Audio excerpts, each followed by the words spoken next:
Have you been struggling with your accent in English? Do you want to sound like an American or Canadian speaker? Well, you've come to the right place because today I'm going to introduce 3 easy hacks to help you sound more natural almost overnight. Now, normally it can take years and years of practice to sound like a native speaker, and in many cases, it just might be impossible. But luckily, there are some really easy things you can do that will make you immediately sound more natural, fluent, and native-like. My name's Sam, and here are my top 3 hacks for having an American accent fast.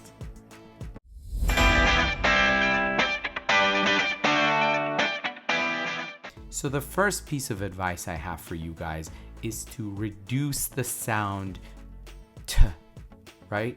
So what does that mean? It means if you have a word that has to in it, not always, but many words that have to in them, you reduce that to a t sound. Let's take a look at some examples and you'll see what I mean.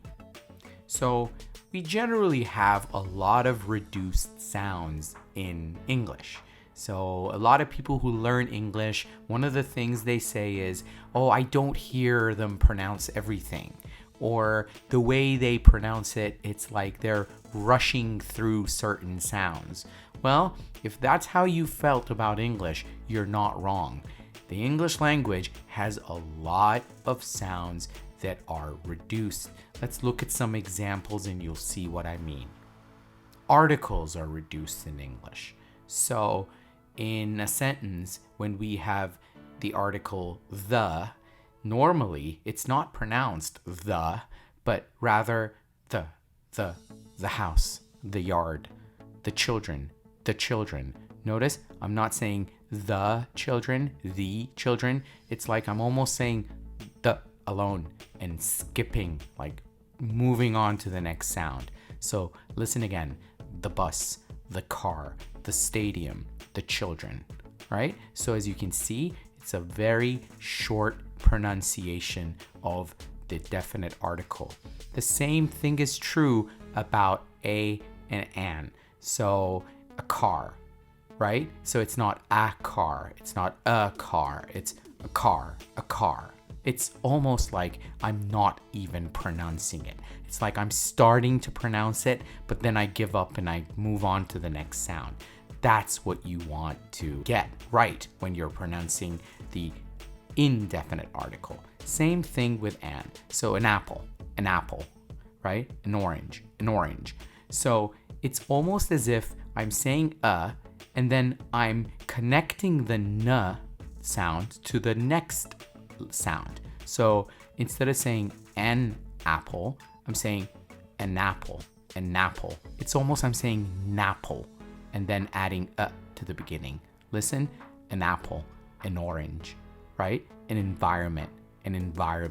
So as you can see, all of these articles are pronounced in a very short way. Another example is prepositions. So prepositions are grammatical words. And some examples are in, to, and with.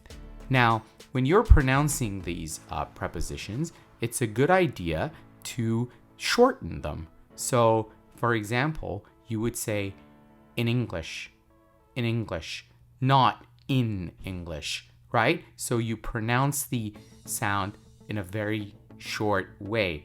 So you could say day in and day out. As you can see, I'm saying day in and day out. Notice how I'm pronouncing all of those sounds in the middle. Day in and day out. Or to, as I was saying before, to is used a lot in English, and sometimes it's just a preposition.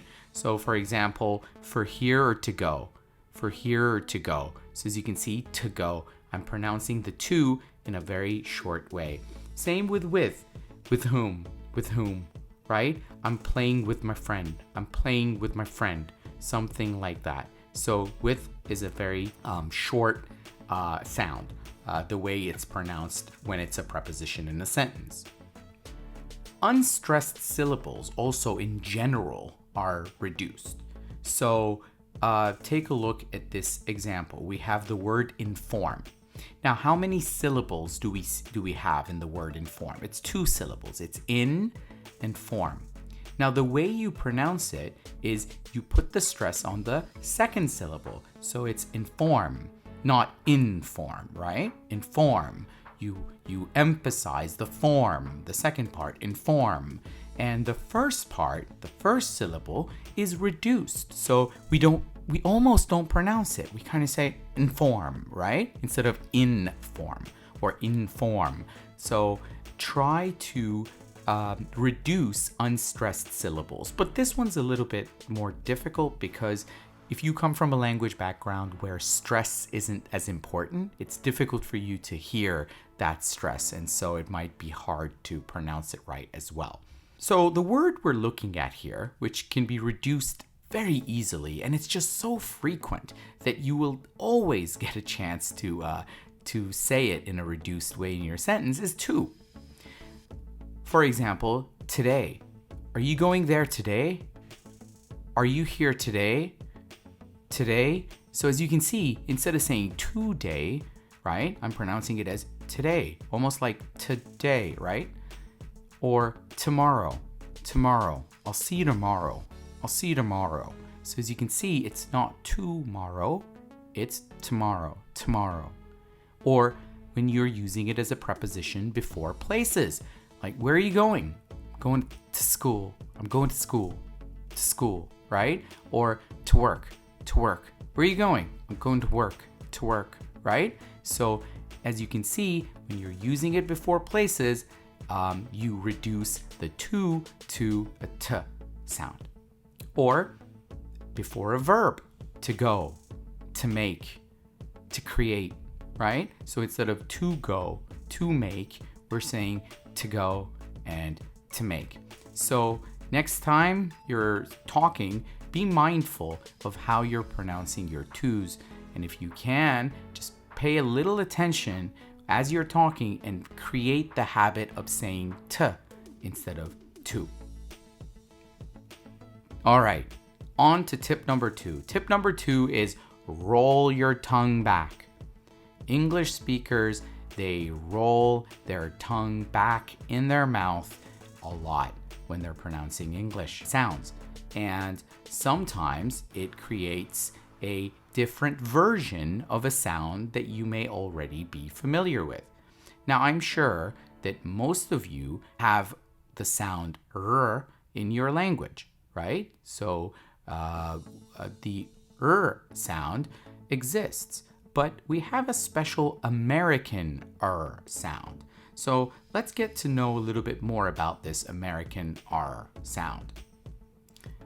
Now, whenever we start a word or end a word in R, we often have this special kind of American R. Now, this is a very general rule, and there are so many exceptions, and also there are instances where an R appears in the middle of a word, perhaps at the end of a syllable, where again it's pronounced in the American way. But for now, if you're just starting to learn, then maybe you can emphasize the R sounds that appear at the beginning of your words or at the end. The way you would pronounce this R sound is going to be a little different. Now, listen as I pronounce each of these words for you. Rabbit, rabbit. Now, as you can see, this is different from saying rabbit, rabbit, rabbit, which is coming more from the front area of my mouth. When I pronounce rabbit, it comes from the back of my mouth. So listen to how I pronounce these words again. Rabbit, regarding, Rome. Or when it comes at the end, examples are pure, bear, there. Now, the way you're supposed to pronounce this sound is that you have to try to roll your tongue back towards the back of your mouth. So try saying rabbit, rabbit, rabbit. So the tip of your tongue is directed upwards and kind of bending back towards the back of your mouth. One nice exercise for practicing the American R sound is to keep your jaw closed. Put your teeth on each other. Close your jaw and try to say rabbit, rabbit. So I just did that. As you can see, it sounds a little different because I'm not allowed to open my mouth as I'm pronouncing it. But because of that very reason, your tongue will be positioned in the right way, and so you will be pronouncing the word closer to the way Americans pronounce it. So don't forget the American R. Okay, final tip to make your pronunciation sound more native-like. This time, I recommend the use of contractions. Now, contractions are short versions of words or phrases. For example, in English, it's very common for people to say things like shoulda, woulda, coulda. So, shoulda is the contracted form of should have. For example, I should have called him. I should have talked to her. I should have told him about it. So as you can see, shoulda is the short form of should have. Woulda is the short form of would have or would have. For example, I would have told you. I would have told you. As you can see, instead of would have, I'm pronouncing the word as woulda. Or coulda, which is short for could have. You could have told me. You could have gone there. You could have studied. As you can see, coulda is the short form of could have. Let's take a look at some more examples of contractions. In English, we often hear phrases pronounced like kinda, sorta, lotsa, a lotta. As you can see, these are phrases that are made up of 2 or even more words, but the way English speakers pronounce them is as if they're just one word. For example, kind of funny, kind of funny. Instead of saying kind of, we're pronouncing it as kinda, kinda. Or instead of saying sorta difficult, sorta difficult. Instead of saying sort of difficult, you say it's sorta difficult. Or instead of saying lots of people, you say lots of people. Lots of people. There were lots of people there. There were lots of people there. Or instead of saying a lot of, which is actually 3 words, you say a lotta. A lotta. We had a lot of fun. We had a lot of fun. So a lotta is the short form of a lot of. Some other examples include wanna, gotta, gimme, gotcha, and don't know. So wanna is short for want to. I want to go there. I want to see him. I want to talk to him, right? So as you can see, wanna is short for want to. You gotta try it. You gotta go see him. So gotta is short for got to. Gimme a second. Give me a reason. As you can see, gimme is short for give me. Or gotcha. Oh yeah, I gotcha. Got you. Gotcha. Or don't know instead of don't know. You don't know what happened. You don't know what happened. So instead of you don't know what happened, you don't know what happened. Now that we've reviewed the 3 important features that can easily improve the quality of your pronunciation and make you sound like you have an American accent, I can't emphasize enough how important it is for you to practice these. Now, at first, it might be a little difficult because you're going to be very conscious of the way you're pronouncing the sounds, but that's actually a good thing. You got to keep reminding yourself that these contractions, these short forms, these special ways of pronouncing sounds like R are important, and you keep that in mind as you're speaking. But then little by little, it turns into a habit. It becomes habitual, and you can do it without even thinking about it. Now, here's a little exercise for you. Look at this sentence, which I'm going to pronounce very mechanically. You have got to remember to call him tomorrow. Now, I want you to pronounce this sentence and see how many of the features we reviewed today you can apply to this sentence. You can pause the video here and pronounce it. Try recording yourself. I'm going to pronounce the sentence very naturally in a few seconds. You can compare the way you pronounce the sentence with my version and see how many of the features you got right. Ready? You gotta remember to call him tomorrow. You gotta remember to call him tomorrow. You gotta remember to call him tomorrow. Did you pronounce it in the same way?